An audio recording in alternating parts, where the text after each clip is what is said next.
जब सारी इस्राएली कौम सीने के जंगलों से बाहर निकली तो खुदा के हुक्मों के अनुसार रपीदीप में आकर के उन्होंने अपने डेरे डाले। माय डियर फ्रेंड्स, मेरे बच्चों और बुजुर्गों, खुदा की पवित्र प्रजा, खुदा के मुबारक लोगों, वक्त हो गया है कि हम खुदा के तख्त के सामने चलें, खुदा का धन्यवाद करें आज की सारी खुशियों के लिए, आज की इस अच्छी सवेर के लिए, खुदा के मुकद्दस दिन के लिए जो खुदा ने हमें दिया और हमें एक और मौका दिया है कि हम खुदा के तख्त के सामने आ जाएं। आज की दुआओं को, आज की इल्तिजाओं को खुदा के सामने रखें। मेरे आदरणीय बुज़ुर्गों, मेरे बहनों और भाइयों, जब ये लोग जंगलों से बाहर आए तो रपीदीप में आकर के अपने डेरे डाले तो वहाँ क्या हो रहा है देखते हैं। वहाँ पर उन्हें पीने का पानी ना मिला और सभी लोग पानी के लिए मूसा से लड़ने झगड़ने लगे और कहने लगे, हमें पीने का पानी दे। मूसा ने उनसे कहा, तुम मुझसे वाद विवाद क्यों करते हो? खुदा पर भरोसा रखो, खुदा इंतज़ाम करेगा। तुम मुझसे लड़ाई झगड़ा क्यों करते हो? खुदा की परीक्षा क्यों करते हो? माय डियर फ्रेंड्स, मेरे बच्चों बुजुर्गों, ये कौम जिसे 40 साल वो अपने हाथों में लेकर के चलता फिरता रहा, ये कौम उसे भूल गई। मीठे जल के सोतों से वो पिलाता रहा, भूल गई। आसमानी मन्ना से इन्हें रजाया, वो भी भूल गई। जिसने अब तक संभाला है वो आगे भी संभालेगा। Give us water to drink, that's all. हमें पानी चाहिए। और उन्होंने मूसा पर पत्थर उठा लिए।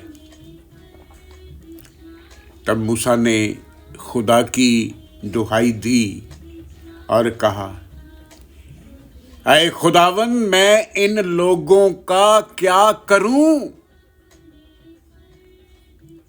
खुदा ने मूसा की दुहाई को सुना और जवाब दिया।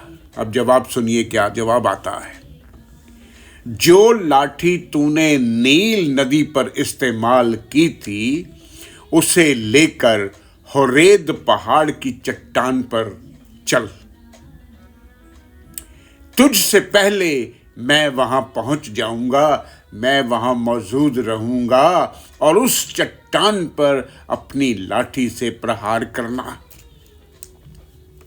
खुदा का हुक्म लेकर के वो हेरोद के पहाड़ पर चला गया, उस चट्टान पर चला गया और जैसे ही उसने वो लाठी उस पहाड़ से टकराई तो माय डियर फ्रेंड्स, मेरे बच्चे और बुजुर्गों, मीठे जल के सोते फूट निकले और इन लोगों ने अपनी प्यास बुझाई और उस जगह का नाम मूसा ने मस्सा और मरीबा रखा।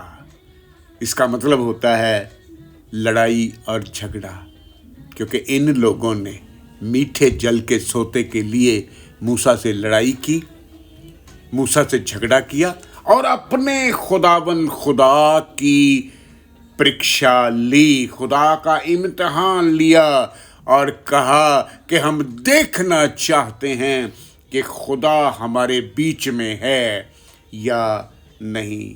Is the Lord with us और नॉट। ये निर्गमन की किताब थी, उसका 17वां अध्याय था। उसकी पहली आयत से लेकर के 7वीं आयत तक के चंद शब्द जो हैं वो खुदा की नज़र हो रहे थे। माय डियर फ्रेंड्स, मेरे बच्चों और बुजुर्गों, अगर खुदा हमारे साथ ना होता तो हम कभी के ख़त्म हो गए होते, हम जिंदा ना होते, जिंदों की ज़मीन पर ना होते, और ना ही आज का कलाम सुन रहे होते, और ना ही आज का कलाम सुना रहे होते। खुदा हमारे बीच में है, उसका पाक रूह हमारे बीच में है, वो यहाँ पर मौजूद है। ये खुदा की बातें हैं, खुदा का पाक और पवित्र कलाम है। आज आपके साथ मैं एक आयत को छोड़ूंगा। ज़बूरों की किताब है, उसका 95 अध्याय है, उसकी 8वीं आयत है। खुदा का कलाम फरमाता है कि अपने दिल और मन कठोर ना करो, जैसा मस्सा और मरीबा में किया था। तुम्हारे बुजुर्गों ने मुझे परखा, मेरी परीक्षा ली, मेरा इम्तिहान लिया और मेरे कामों को देखा।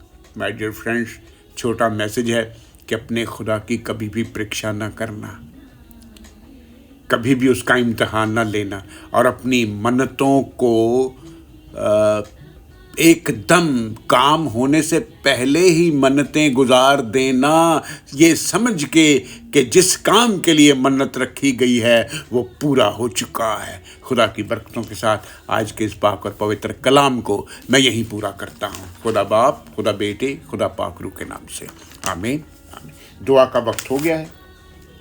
अपने हाथों को जोड़ लीजिए, अपनी आंखों को बंद कर लें, अपने आप को नीमक करें, अपने आप को झुका लें, सिजदे में सर को झुका लें। हंसते ममूर जो लोग घुटनों पर आना चाहते हैं वो घुटनों पर आ जाएं। कादर मुतले खुदा, आसमानी पिता, तेरा धन्यवाद है आज की सुबह के लिए, आज की मीठी सवेर के लिए, आज की ज़िंदगी के लिए, आज के मौके के लिए, आज के समय के लिए, और आज की हाज़िरी के लिए कि हम तेरे सामने हाज़िर हैं। तेरे पैरों की चौकी में बैठ करके प्रभु, तेरे चरणों में बैठ करके तेरा नाम लिया, तेरे वचन को जाना, तेरे कामों को जाना है। खुदा बाप, आज जितने बच्चे बुजुर्ग बहन भाई तेरे सामने बैठे हैं, सबको आशीष देना, सबको बरकतों से भर देना खुदा बाप, और इनके ज़रिए से और बहुत से लोगों को भी बरकतें देना खुदा। जो बीमार हैं उनकी बीमारी का इलाज करो परमेश्वर, जो तंगी और तकलीफ़ में हैं उनकी तंगी और तकलीफ़ को दूर करो खुदा। जो पढ़ने वाले बच्चों के जहनों को खोल दो खुदा। जो अपने लिए नौकरियां ढूंढते हैं खुदा, अपने आसमानी झरोके खोल करके उन्हें नौकरियां अता करो। जिनके पास घर बार नहीं है खुदा बाप, उनका ख्याल रखें। इन सब के खर्चा जात पर आपकी नज़रें लगी रहें, क्योंकि ख़जाने तेरे हैं प्रभु परमेश्वर। मान इनको बरकत देना, इनको आशीष देना। ख़ास तौर पे प्रभु परमेश्वर, मैं आज आशिमा के लिए, रोनिया के लिए प्रभु, बलजीत कौर के लिए, और एडमिन पॉल साहब के लिए, संजना पॉल मैडम के लिए, सैमसन के लिए प्रभु परमेश्वर मान तेरे आगे गुहार करता, दुआ करता, इन सब लोगों को अपने हाथों से संभालने खुदा, इनकी ज़रूरतों को पूरा करें और इनके सवालों का जवाब दें परमेश्वर। अपनी बरकतों से भर दें, इनके परिवारों पर अपने दूतों का पहरा रखें और शैतान की सारी युक्तियों को दूर करके अपने पाक और पवित्र हाथों में रखें। खुदा बाप, खुदा बेटे, खुदा पाक रूह के नाम से आमीन आमीन। आप सबकी सलामती हो। सलामती से अपने काम काज पर जाएं, अपनी रोज़ी रोटी पर जाएं, अपनी दिहाड़ी पर जाएं, अपने परिवारों का ख्याल रखें, अपने बच्चों का ख्याल रखें, अपने बुज़ुर्गों का ख्याल रखें, और अपने आप को खुदाए कादर मुतलक के हाथों में अब से हमेशा हमेशा तक रखें। रब रखा।